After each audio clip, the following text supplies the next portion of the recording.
আসসালামু আলাইকুম। রোজ কিচেনে আপনাদের সকলকে স্বাগত। আজকে আমি আপনাদের সাথে শেয়ার করছি একটি ডিম ও পটল দিয়ে তৈরি অত্যন্ত সুস্বাদু এবং ইউনিক একটি রেসিপি। যারা পটল খেতে পছন্দ করেন না তারা এভাবে একবার রান্না করলে বারবার খেতে চাইবে।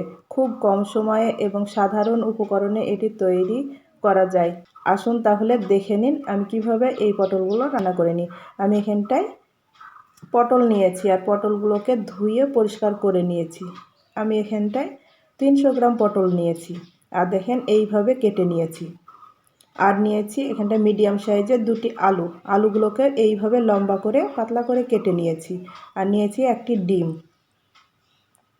সব কিছু ধুয়ে পরিষ্কার করে নিয়েছি, সাইডে রেখে দিলাম।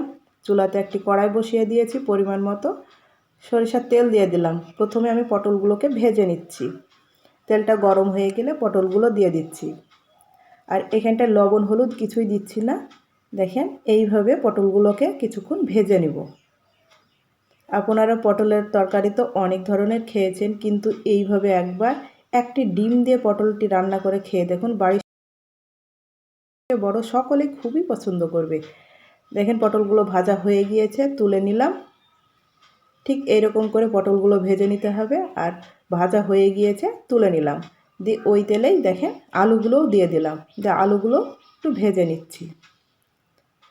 দেখেন ঠিক এরকম করেও আলুগুলোকে ভেজে নিতে হবে। দেখেন আলুগুলো ভাজা হয়ে গিয়েছে, তুলে নিলাম।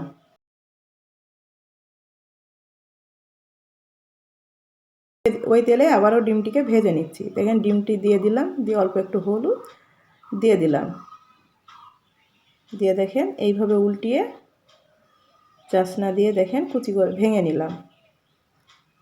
একটু ভালো করে ভেজে নিতে হবে যাতে এস্টে গন্ধটা না থাকে।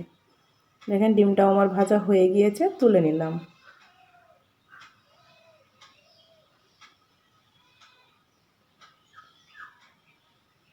আর একটু সরিষার তেল দিয়ে দিলাম। দিয়ে মিডিয়াম সাইজের একটি পেঁয়াজ কুচি করে দিয়ে দিলাম। আর কাঁচা লঙ্কা চেরা দিয়ে দিলাম 3 থেকে 4টি। আপনাদের ঝালটা প্রয়োজন মতো দিয়ে নেবেন।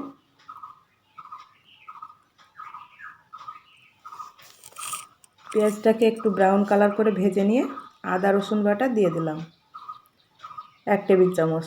আদা রসুনটাকে একটু নাড়াচাড়া করে নিয়ে পরিমাণ মতো হলুদ, স্বাদ মতো লবণ আর লঙ্কা গুঁড়ো দিয়ে দিলাম। আর হাফ চা চামচ ধনিয়া গুঁড়ো দিয়ে দিলাম। অল্প হাফ চা চামচ 1 টেবিল চামচ জিরা বাটা দিয়ে দিলাম। অল্প একটু পানি দিয়ে মশলাটাকে ভালো করে কষিয়ে নেব। আশা করছি পটলের এই সহজ রেসিপিটি আপনাদের খুবই ভালো লাগবে। আর ভালো লাগলে অবশ্যই একটি লাইক করে দিবেন এবং আমার চ্যানেলে নতুন বন্ধু হয়ে থাকলে চ্যানেলটিকে সাবস্ক্রাইব করে দিবেন। পাশে থাকা বেল আইকনটা অন করে রাখবেন। যখনই নতুন ভিডিও দেবো সবার আগে আপনাদের কাছে নোটিফিকেশনটা পৌঁছে যাবে। দেখেন মশলাটা আমার কষানো হয়ে গিয়েছে। এই পর্যায়ে পটল আলুটা দিয়ে দিলাম। দিয়ে মশলার সঙ্গে ভালো করে কষিয়ে নিব। আর মিডিয়াম আঁচে পটল আলুটাকে কষিয়ে নেবেন। আর পটল আলু তো সকলেই রান্না করতে জানেন, কিন্তু আমি যেভাবে এই পটলটি রান্না করেছি একটি ডিম দিয়ে, এইভাবে রান্না করে দেখুন, গরম ভাতের সাথে দুর্দান্ত লাগবে খেতে। দেখেন পটলটি আমার কষানো হয়ে গিয়েছে।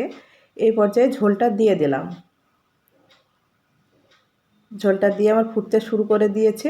এই পর্যায়ে কুচনো ডিমটা দিয়ে দিলাম। দিয়ে আবারও হালকা হাতে একটু নেড়ে দিচ্ছি। আর ভালো মতো ফুটে গেলে দেখেন আমি ঢাকা দিয়ে দিলাম আর চুলার আঁচটাকে একটু কমিয়ে দিলাম। 10 থেকে 15 মিনিট ঢাকা দিয়েছিলাম। 10 থেকে 15 মিনিট পর ঢাকাটা সরিয়ে দেখেন একবার নেড়ে দিচ্ছি। আর আলুটাও হাফ সিদ্ধ হয়ে গিয়েছে, পটলগুলোও হাফ সিদ্ধ হয়ে গিয়েছে। এই পর্যায়ে আবারও 10 থেকে 15 মিনিট ঢাকা দিয়ে দিব। আর চুলার আঁচটাকে মিডিয়াম করে রেখেছি। দেখেন ঢাকাটা সরিয়ে আবারও নেড়ে দিচ্ছি। আর দেখেন পটলগুলো আমার, আলুটাও সিদ্ধ হয়ে গিয়েছে আর পটলগুলো ভালো মতো সিদ্ধ হয়ে গিয়েছে।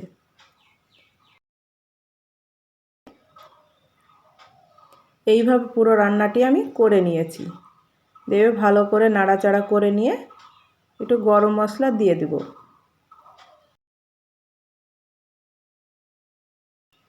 হাফ চা চামচ গরম মশলা দিয়ে দিলাম। আপনারাও এই গরম মশলাটা দেওয়ার চেষ্টা করবেন, তাহলে এই পটল রান্নাটি খেতে কিন্তু দুর্দান্ত লাগবে। যারা পটল খেতে ভালোবাসে না, এইভাবে রান্না করে দিলে তারাও খুব পছন্দ করবে এই পটল রান্নাটি। চুলা আঁচটাকে বন্ধ করে আমি নামিয়ে নিয়েছি। মাশাআল্লাহ, দেখেন কতটা সুন্দর হয়েছে আর কতটা লোভনীয় হয়েছে। আপনারাও এইভাবে একবার বাড়িতে পটলটি রান্না করে খেয়ে দেখুন, দুর্দান্ত লাগবে। আর আমার এই পটল রান্নার রেসিপিটি কেমন হয়েছে অবশ্যই কমেন্ট করে জানাবেন। এইরকম নিত্য নতুন ভিডিও পেতে অবশ্যই আমার পাশে থাকুন। আজ এই পর্যন্ত, আবারও কোনো নতুন রেসিপি নিয়ে আসবো। ভালো থাকবেন, সুস্থ থাকবেন। আর আমার পুরো ভিডিওটি দেখার জন্য আপনাকে অসংখ্য ধন্যবাদ।